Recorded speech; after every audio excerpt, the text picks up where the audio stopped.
Olá pessoal, o tema do nosso vídeo de hoje é concorrência. Vocês sabem quem são seus concorrentes? Pode ser que não, pode ser que você esteja enganado. Analisar o mercado e a concorrência é uma das primeiras recomendações que 10 entre 10 consultores e cursos de empreendedorismo fazem, dão para os seus clientes e para os seus alunos. Afinal, é primordial saber quem vai disputar clientes com você. Empenhados em fazer sua empresa crescer, os empresários eles se concentram em fazer a relação das outras empresas que vendem produtos e serviços iguais aos deles, muito similares, produtos e serviços muito similares, acreditando que assim estão mapeando a concorrência. Estão no caminho certo? Não. É justamente por isso que muitos deles são surpreendidos ao perderem fatias consideráveis de mercado para algo que eles nem imaginavam. Isso porque a maneira que a maioria dos empresários apenas olha, o presente, olha quem está concorrendo, quem está buscando o cliente dele assim neste mês, neste ano, tá? Ou então nesta semana. Não entender como a sociedade se movimenta, como os hábitos humanos mudam com o passar do tempo e diante dos novos contextos, leva muitos empresários a ter uma visão míope sobre quem são suas reais ameaças, vamos chamar assim de ameaças. Essa miopia, ela começa porque muitos empresários acreditam que vendem produtos e serviços. Não, ninguém vende um produto ou serviço. Como não? Que estranho. O bom empresário, ele vende soluções para problemas, porque é isso que o consumidor compra. O consumidor compra soluções para resolver os seus problemas. O consumidor tem um problema e ele quer uma solução. De que maneira que ela vem, não vai importar muito para ele, não. Quando nós pensamos ao longo da história, nós temos exemplos que se tornaram já clássicos. E eu vou lembrar para vocês, quem tem aí mais de 40 anos deve lembrar bem da Kodak, a produtora de máquinas fotográficas. Ela foi líder de mercado e símbolo de qualidade, mas durante muitas décadas. Ela foi fundada em 1888 e foi durante quase um século um símbolo de inovação. Sim, a Kodak foi um símbolo de inovação durante muito tempo. Vocês acreditam que ela chegou a ter 90% do mercado de filmes fotográficos e 85% do mercado das máquinas fotográficas nos Estados Unidos? Chegou a empregar mais de 100 mil pessoas, até ela pedir falência em 2012.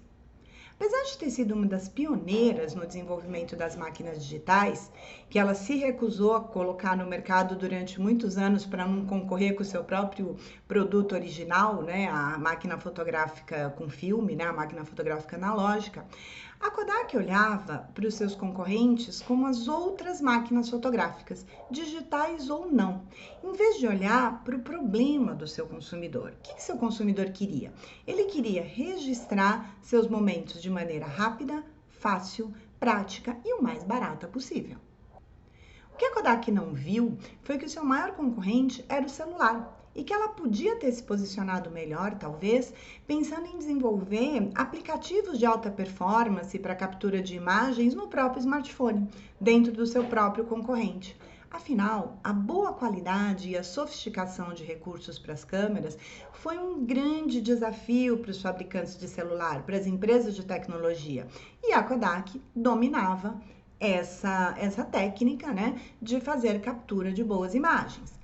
A experiência e expertise da Kodak no mundo das imagens poderia ter levá-la assim por mais de um século, se ela conseguisse olhar quem realmente estava roubando o seu mercado. Esse pequeno, sim, vamos chamar de pequeno entre muitas aspas, desvio de olhar, não só da Kodak, mas de muitos empresários, é o responsável por muitas escolhas erradas e que podem custar impérios como o da Kodak. Eu trago aqui como exemplo 2 casos recentes que eu venho tratando com empresas e com profissionais de logística, que é uma das áreas que eu circulo bastante, tanto dando aula na pós-graduação como atendendo clientes de consultoria. Apesar de focados na área de logística, a linha de raciocínio dos exemplos que eu vou dar aqui, elas valem para qualquer negócio, independentemente do tamanho e do setor. Vamos pensar junto nesses dois casos? Pergunta número 1. Quais são os principais concorrentes do mercado de entrega de produtos e serviços na casa do consumidor? Uma resposta rápida seria Correio, DHL, FedEx, Amazon e outras empresas similares. Aí eu faço uma pergunta número 2. Quem são os principais concorrentes no armazenamento e no transporte de produtos alimentícios que precisam de refrigeração para chegarem com segurança para o consumidor? Iogurte, sorvete e outras delícias do gênero. Novamente, uma resposta rápida seria um nome de 5 ou 6 grandes empresas do setor, tanto de armazéns quanto de caminhões frigoríficos. Se essas duas perguntas, elas incluíssem elementos temporais nelas, como quem são os concorrentes hoje, este mês ou este semestre, possivelmente as respostas estariam corretas.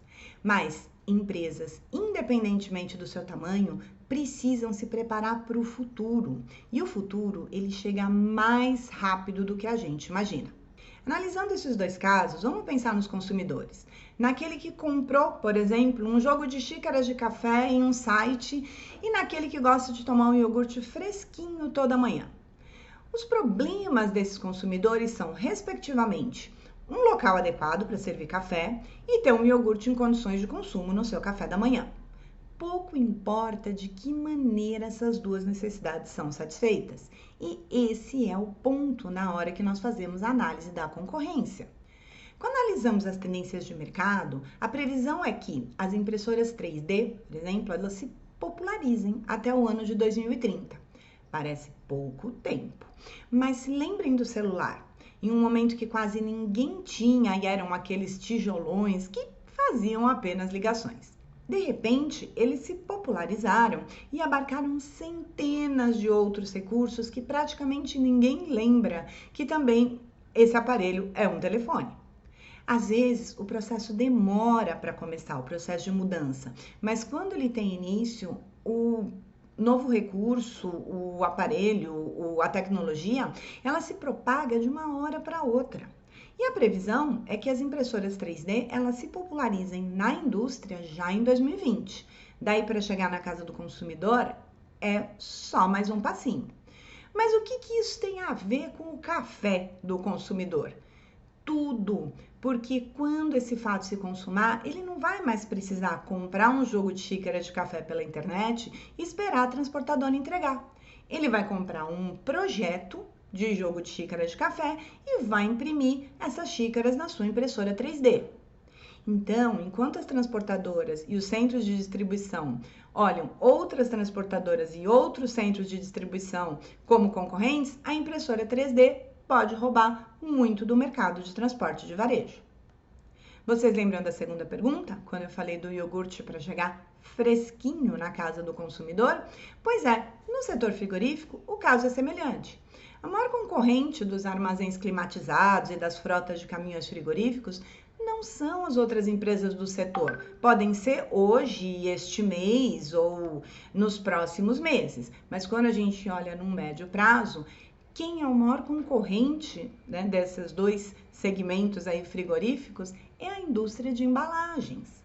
Sim, quando alguma delas criar uma embalagem que conserve o iogurte, por exemplo, e outros produtos perecíveis como carne e sorvetes durante semanas ou até meses sem a necessidade de um ambiente climatizado, o transporte especializado, o transporte frigorífico, vai poder deixar de precisar de caminhões especiais e de armazéns especiais e ser feitos por caminhões comuns, que são muito mais baratos, bem como a armazenagem em galpões comuns é muito mais barato, trazendo um forte impacto para o setor frigorífico de transporte e armazenagem, sem que nenhuma empresa nova nesse setor entre no mercado para roubar o cliente das já existentes.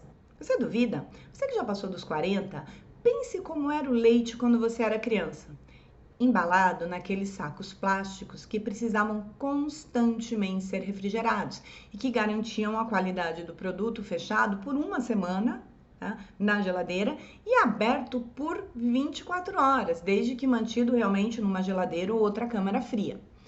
Até que a empresa sueca de embalagens Tetra Pak popularizou a caixinha longa-vida. O leite embalado passou a durar meses e armazenado fora da geladeira, em qualquer armário ou prateleira, e no supermercado também, né, em qualquer prateleira e em qualquer galpão, mexendo profundamente com uma parcela significativa do setor de armazenagem e transporte e até mesmo com a logística dos supermercados, porque não precisou mais de caminhão frigorífico e nem de armazém frigorífico para guardar o leite. Esses são alguns exemplos de como a análise da concorrência ela é muito mais do que fazer uma lista de empresas. É entender como o problema do seu consumidor ele pode ser resolvido, tá? E quem mais, além de você e das empresas iguais a você, podem resolver. É olhar mais para quem hoje parece não tem nada a ver com o seu negócio, mas que pode, num médio prazo, se tornar uma ameaça bem maior e sorrateira do que aquele vendedor que todo mês tenta fazer uma oferta melhor para o seu cliente pelo mesmo produto ou pelo mesmo serviço. Então, eu quero convidar vocês para mudar esse olhar, para ampliar esse olhar sobre a concorrência. E também para não esquecer de curtir, de compartilhar, né, e de acompanhar os nossos conteúdos semanais. Então, vamos começar a pensar um pouquinho diferente com relação à concorrência? Então, eu vejo vocês na semana que vem. Até lá!